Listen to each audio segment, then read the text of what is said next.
How would you describe your relationship with David? We're friends of like a little over 3 years.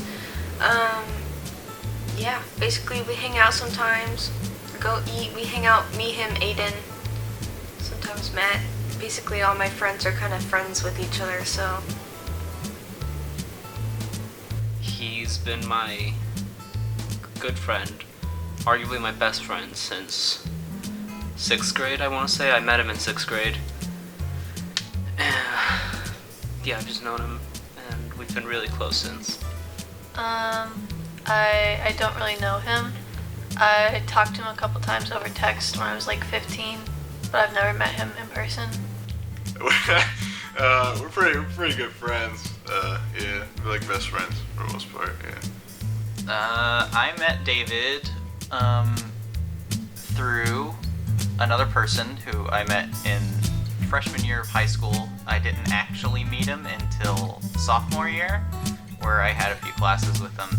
I was pretty good friends with him during high school, but ever since we got into college, we've sort of drifted, and I haven't really spoken to him much because he pretty much cut himself off of the internet for a bit, where he like deleted all his or logged off of all his social media accounts and like Discord and stuff. So I hardly ever really spoke to him after that. What was your first impression with David upon meeting him? My first impression of him was that we were both young, and I didn't have any friends. He was the first person I met when I first moved here to Maryland. So he was very much my one friend for that year.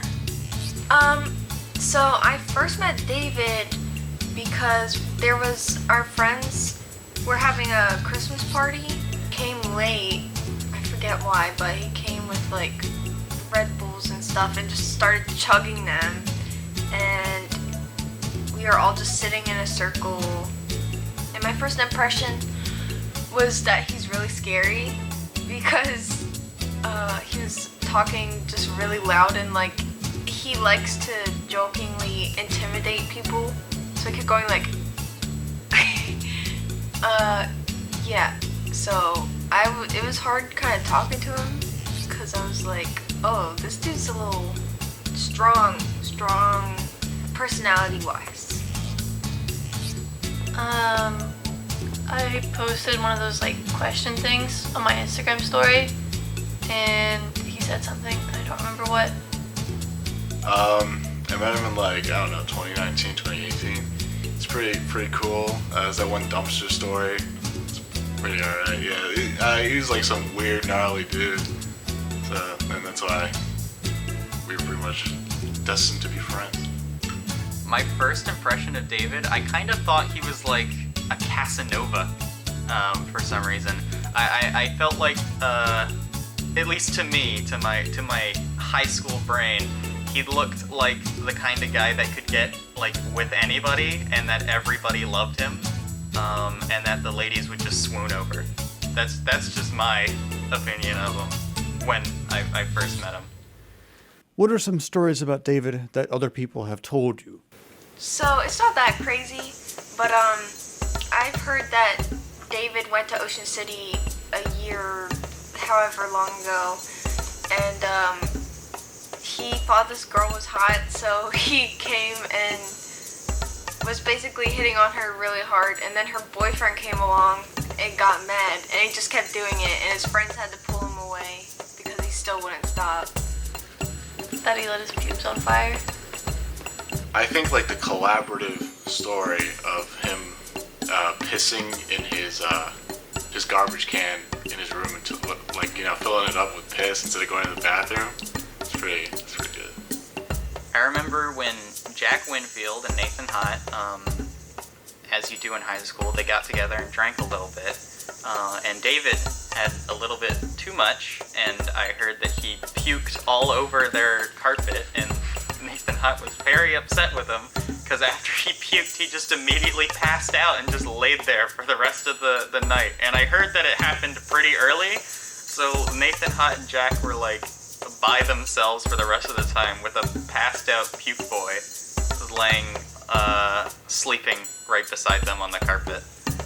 I've heard this, I've seen this on a video, so I can't say I've experienced it myself, but there's a video of David at a football game at school, and he's chewing a piece of gum, and he spits it out, and he's at the top of like the bleachers, and it goes down and falls in some girl's hair. And I always cite that video as the most evil thing David has ever done, but certainly not the most wild thing he's done.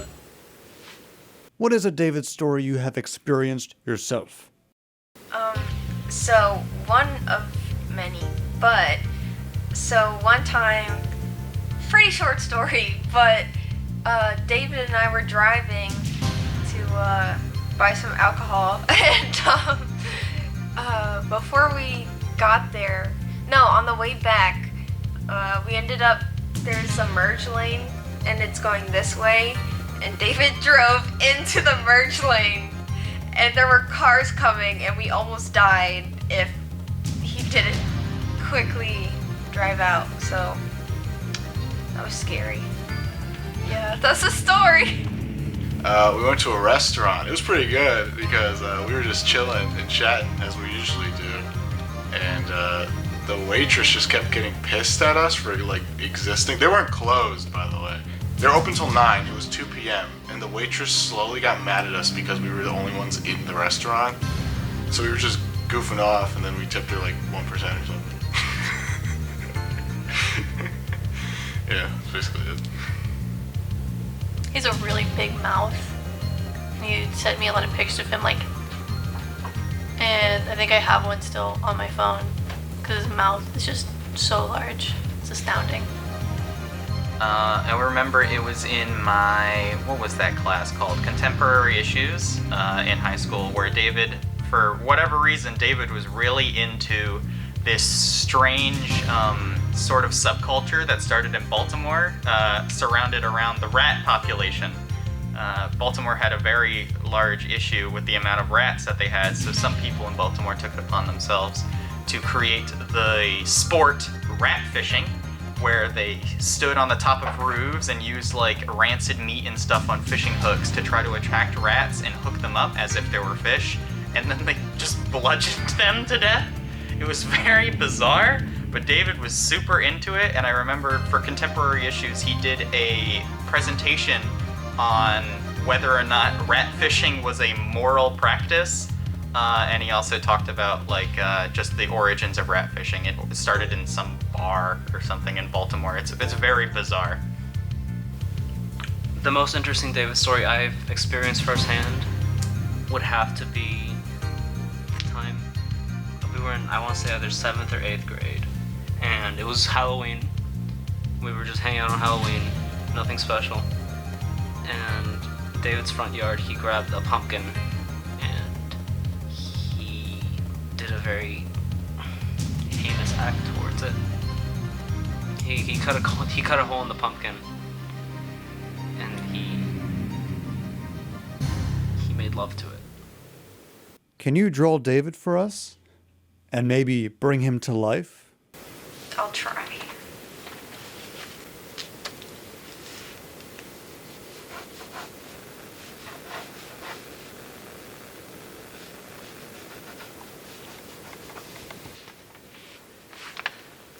I'm sorry for making you look like a crazy person. It was just the pen. Hi, what's up? Not much. How have you been? I've been excellent. How's the economy going? I don't know. It's going all not really great. Think this before I say it. It's not great, you know. Do you have any investments right now? I have a few, yeah. I got it's mostly crypto. My stocks aren't doing great, but it's quant network and reserve rights. Any hobbies? I like to write. I like to read. I like to go on walks in the woods near my house.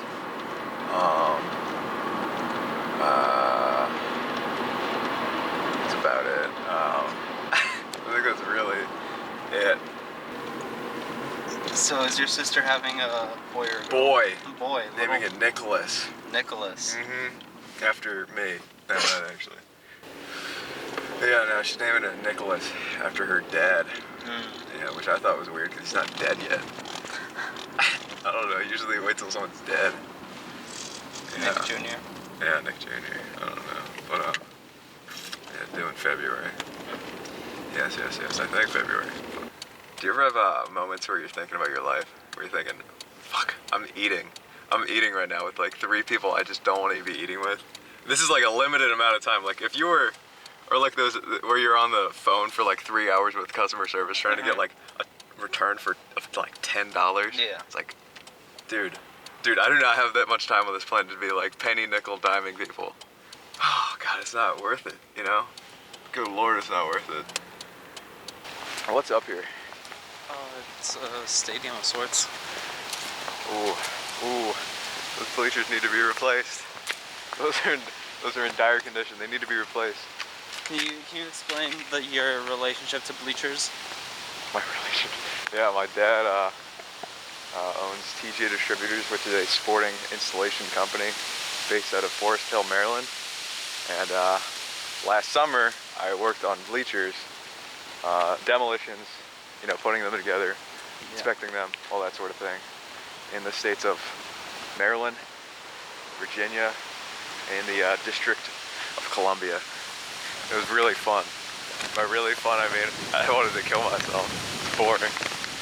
When you were working construction, did you ever Yeah. have like random people just like trying to get into the site? No, but we did have these 2 temps.